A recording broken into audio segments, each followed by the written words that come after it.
My best friend has been using my house as a hookup spot with my husband. I'm not really sure how to begin this.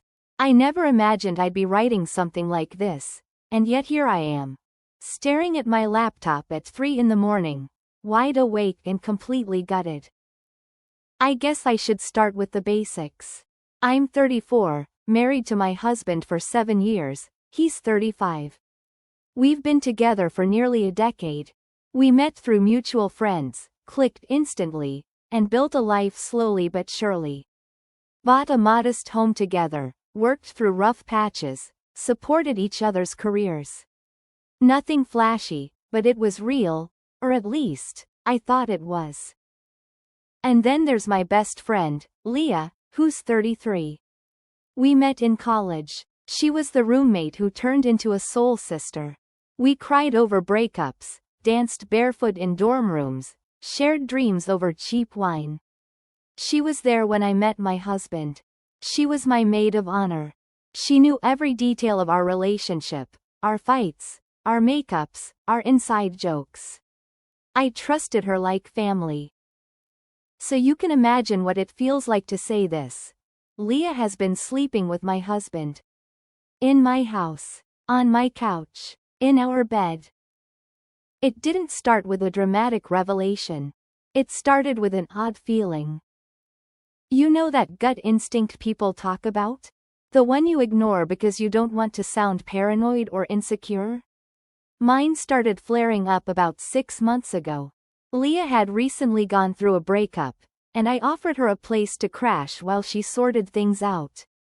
At first, it was comforting. Like we were back in college, staying up late and talking about life. But then things started to shift. My husband, Mark, started coming home earlier from work whenever Leah was around.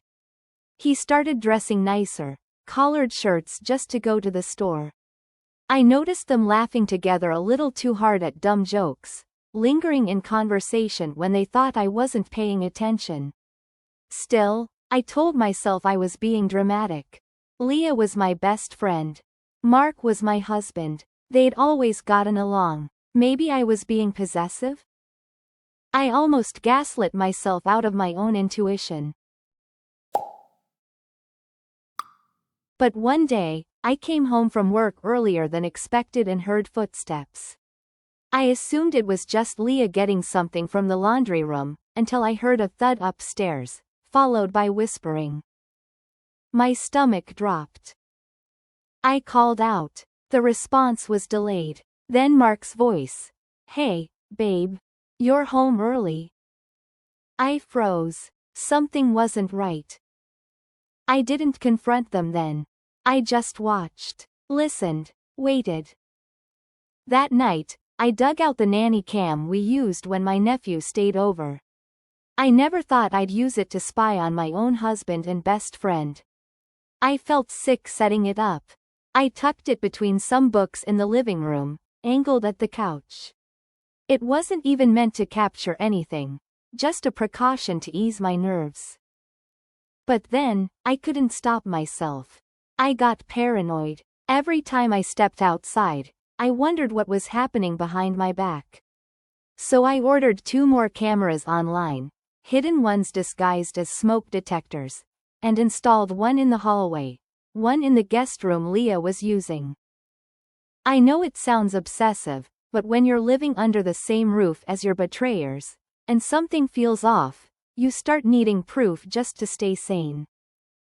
3 days later, I had it. That afternoon, I had told them I'd be out late because of a client dinner. I parked my car 2 blocks away and walked back to the house just to test my gut. The footage that night was brutal. Mark walked in from work at 5:38 p.m. Leah came downstairs in one of my old robes. They hugged in the kitchen. Then kissed. Then went to the guest room. The camera caught everything. I felt like I was watching a movie. Not a steamy one. One of those horror films where the twist guts you so hard your jaw drops. Except this wasn't fiction. This was my life. And they didn't even have the decency to go to a hotel. No, They used my sheets, my home, my trust. The next morning, I watched it again. Not because I wanted to, but because I had to be sure.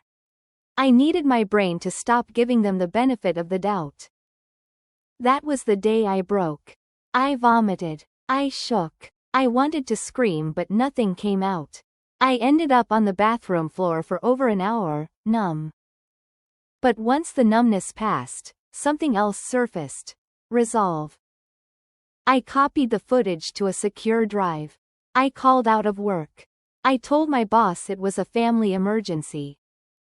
Then I called my sister. When I showed her the video, she started crying before I did. She grabbed my hand and said, "You're getting out of this." She helped me pack an overnight bag. She told me to get legal advice immediately. And that night, as Mark texted me asking if everything was okay, I simply replied, "No. We'll talk tomorrow." And oh, we did. The next morning, I walked into the house just after 9 a.m. I knew they were both there. Mark's car was in the driveway and Leah's shoes were by the door. They were sitting at the breakfast bar when I entered. The tension in the air was thick enough to cut with a knife. Mark looked up. "Hey, everything okay?" I said nothing. I walked to the TV, plugged in a USB stick, and queued up the footage. It took only 10 seconds into the video before Leah gasped. "What is this?" Mark said, standing up. "Sit down," I said. My voice wasn't loud, but it was cold enough to freeze them in place. He sat. They both watched the video in silence. Leah went pale. Mark looked like he was waiting for the earth to swallow him. When it ended, I turned to Leah first. "You were supposed to be my best friend." She opened her mouth, closed it, then said quietly, "I'm sorry." "You're sorry you got caught." "No. You could have gone anywhere, Leah. Anywhere in the world, but you chose my home. You used my kindness. You knew what Mark meant to me." She started crying. "It wasn't supposed to happen." "But it did," I snapped. "And you let it happen again. And again. And again." Mark tried to interject. "I can explain." "Don't you dare," I said, turning to him. "You had a choice. I gave you loyalty. I gave you my heart. And you gave my trust to her like it was nothing." He rubbed his face, looked down, said nothing. I wanted to scream. I wanted to throw something. But I didn't. I just stood there, letting the silence say what I couldn't. "I'll be staying with my sister for now," I finally said. "I've contacted a lawyer. You'll hear from them soon." "Please," Mark said. "Don't do this. We can fix it."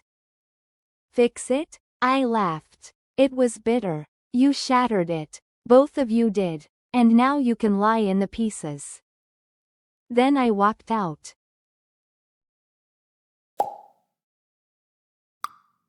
The days that followed were surreal.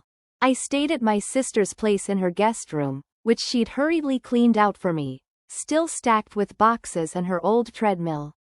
It was cramped, dusty, and far from peaceful, but it was mine, and more importantly, it wasn't theirs. I cried a lot in those first few days. The kind of crying that takes your whole body with it. I wasn't just grieving a marriage, I was grieving a life I thought I had. A reality that had been rewritten in one violent sweep of betrayal. People talk about heartbreak, but they never talk about the stillness that follows. That terrifying void where everything familiar evaporates. The morning routines, the stupid inside jokes, the way you say good night. All of it, gone. It was like the world kept spinning, and I was frozen in place. I didn't tell many people. Just my sister, my therapist, and eventually my parents. They were devastated, especially my mother, who adored Mark. I think part of her wanted to call him up and scream into the receiver, but she held herself back, for me. Leah texted me. Once. Just one message. I am so sorry. I don't expect forgiveness. I just want you to know it wasn't out of malice. I didn't reply, not because I didn't have words, but because there was nothing she could say that would change the fact that she desecrated the most sacred parts of my life. Mark tried harder. He sent long, rambling texts about how he'd made a mistake, about how it didn't mean anything, and how he still loved me. I blocked his number, not out of spite, but because every time his name popped up on my screen, my stomach turned. My lawyer was a rock star. A woman named Stephanie who had seen far worse cases and still managed to treat mine with compassion and steel. She gave me options, explained everything in plain English, and walked me through every emotion and document with calm precision. We initiated the divorce proceedings. Mark tried to slow it down at first, begging for counseling, mediation, some kind of reprieve. But I was done. My heart wasn't a puzzle he could solve after tearing it apart. The house became a battleground, mostly over who got what. I told him he could keep the furniture. I didn't want it. I didn't want the bed where they tangled up in each other. I didn't want the couch where we used to curl up and watch movies. Knowing now she had sat there, kissed him, smiled in my direction with that lie sitting right behind her teeth.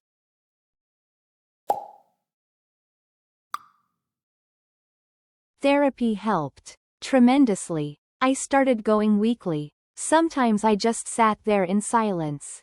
Other times, I ranted for 45 minutes straight. My therapist told me that betrayal trauma is akin to physical pain. That the brain registers emotional devastation as real injury. I wasn't crazy. I was wounded. Slowly, painfully, I started to rebuild. I got a new apartment. It's small, but bright. I picked out new curtains, new dishes, new bed sheets. There's power in that, choosing what surrounds you when your old life has collapsed. I reconnected with old friends. Some of them had always been a little distant when Leah was around. Turns out, they had sensed something off for years. One even admitted that she'd caught them flirting way too much at a dinner party a year ago but didn't know how to bring it up.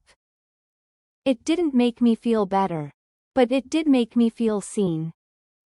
I started journaling every night, something my therapist suggested. At first it was messy, emotional vomiting on the page. But as the days passed, those entries became little beacons, some full of sadness, others surprisingly full of hope. It was like tracking my own return to myself, one sentence at a time. I also got a dog. Her name is Penny, a rescue mutt with one floppy ear and the most soulful eyes. She doesn't care about betrayal or broken vows. She just wants cuddles, walks, and treats. And honestly, she's better company than most people I've known. I ran into Leah once. At a bookstore of all places. We locked eyes across the aisle, me holding a memoir, her browsing through poetry. She looked thinner, tired. We didn't speak. I just turned and left. I don't think she expected to see me standing tall, composed. Mark, from what I've heard through mutual acquaintances, is dating someone new. Younger. I don't feel envy. I feel nothing. And that nothingness is a hard-earned peace. My sister and I have grown closer than ever. She was my shield when I had none, and I've learned to cherish the family you can count on when others vanish. A few weeks ago, I stood in my little kitchen with Penny at my feet, drinking tea and staring out the window. And for the first time in what felt like years, I smiled to myself. Not a performance, not forced, just quiet contentment. I've come to realize something. Sometimes, life burns down not to ruin you, but to clear the way for something truer, something cleaner. It's not easy, it's brutal, but it's real. I will never forget what they did. And I will never go back to the version of myself that tolerated less than I deserved. But I will keep moving forward, wiser, kinder, and fiercely protective of my peace. So if you're reading this, and you're sitting in that raw, gaping pain, I promise you, it gets better. You won't just survive, you'll rebuild something sacred, yourself. If you found this story compelling or emotionally resonant, please consider subscribing to our channel. We share powerful true life stories that dive deep into the human experience, heartbreak, healing, betrayal, and resilience. Your support helps us bring more voices to light and build a space for truth, reflection, and connection. Subscribe today and never miss the next chapter.